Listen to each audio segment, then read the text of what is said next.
On va parler de l'écho à présent dans l'info écho. Quoi de plus normal, oui, mais vous allez comprendre. Bonjour Christophe Dansette. Bonjour Damien. L'écho, c'est le nom choisi il y a plusieurs jours pour devenir la future probable monnaie unique en Afrique de l'Ouest. Existe le franc CFA et donc bonjour l'écho, c'est pas si évident.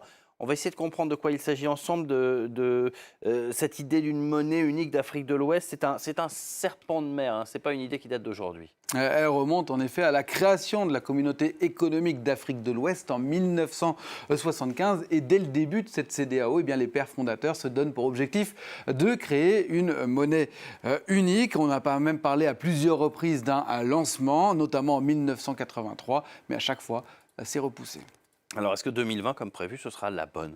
C'est toute la question. En tout cas, les chefs d'État de la CEDEAO se réunissent samedi à Abuja, au Nigeria, pour régler les derniers détails pour le lancement de cette monnaie. Le nom, vous l'avez dit, il a déjà été choisi. Ce sera l'ECHO, un nom facile à retenir, et facile à prononcer aussi, oui, que ce soit en français ou en anglais. Voilà, que ce soit commun à tout le monde, parce que cette monnaie, si elle voit le jour, elle sera adoptée aussi bien par des États francophones qu'anglophones. Oui, on va voir une carte qui représente les 15 États membres de cette CEDEAO, et on va voir que 8 d'entre eux, ceux qui sont entourés de rouge, là, utilisent aujourd'hui, ce sont les États francophones, certains des États francophones utilisent aujourd'hui le franc CFA. Mais il y en a d'autres qui utilisent d'autres monnaies, comme le Ghana, qui utilise le cedi, ou encore le Nigeria, la Naira. Le Nigeria qui est le dernier pays qu'on le voit ici, à avoir rejoint cette idée d'une monnaie unique. Il y était assez réticent dans un premier temps.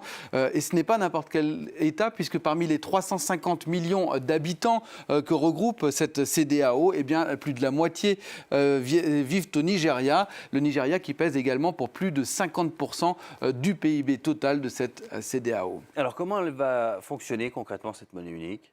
Tout d'abord, il va falloir en déterminer la valeur. Les ministres des Finances de la CEDEAO se sont mis d'accord sur le principe d'une parité flottante en fonction de l'inflation, et donc pas de se fixer par rapport à d'autres monnaies comme l'euro, le dollar ou le yuan. Le modèle de la Banque centrale, il devra être fédéral, et enfin, ces États devront respecter un certain nombre de critères de convergence, parmi eux un taux d'inflation annuel en dessous de 10% dans un premier temps, 5% pour objectif dans un deuxième temps, un déficit en dessous de 3%, une dette en dessous de 70% du PIB. Enfin, tous ces États devront avoir des réserves conséquentes, au moins 3 mois d'importation. Et là, les choses se compliquent. Oui, parce que les disparités entre ces États, elles sont très importantes. Je vais juste vous donner un exemple, l'inflation.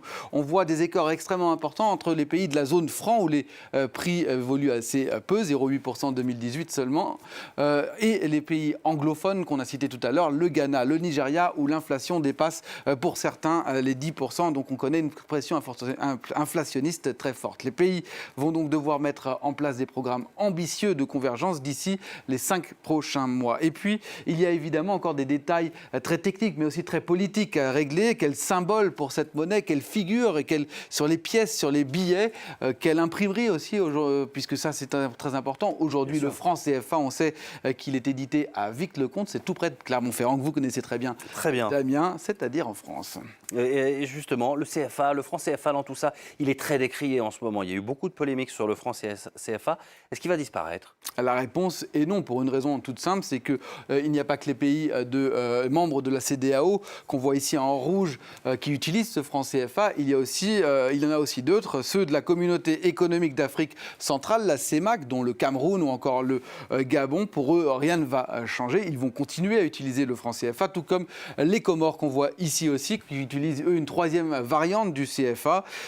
Mais l'avenir de cette monnaie créée en 1945, elle se pose effectivement pour ces pays ici en rouge. Vous savez que, vous l'avez dit à l'instant, le franc CFA a été l'objet de fortes critiques ces derniers temps. On le voit encore, on l'a vu encore dans des manifestations récentes. Par exemple ici au Bénin, c'était il y a 2 ans, qu'elles ont récemment fait l'objet d'une passe d'armes entre la France et l'Italie, avec cet homme, Luigi Di Maio, le ministre italien du Travail, également chef de file du mouvement 5 étoiles, qui accusait récemment le franc CFA d'être un héritage de la colonisation française. Cela n'empêche pas la plupart des chefs d'État membres de ce franc CFA, dont Alassane Ouattara pour la Côte d'Ivoire, d'avoir encore récemment défendu la monnaie, louant en particulier sa stabilité. En France, à Bercy. Eh bien, pour l'instant, on ne se prononce pas. On dit simplement suivre de très très près ce sujet.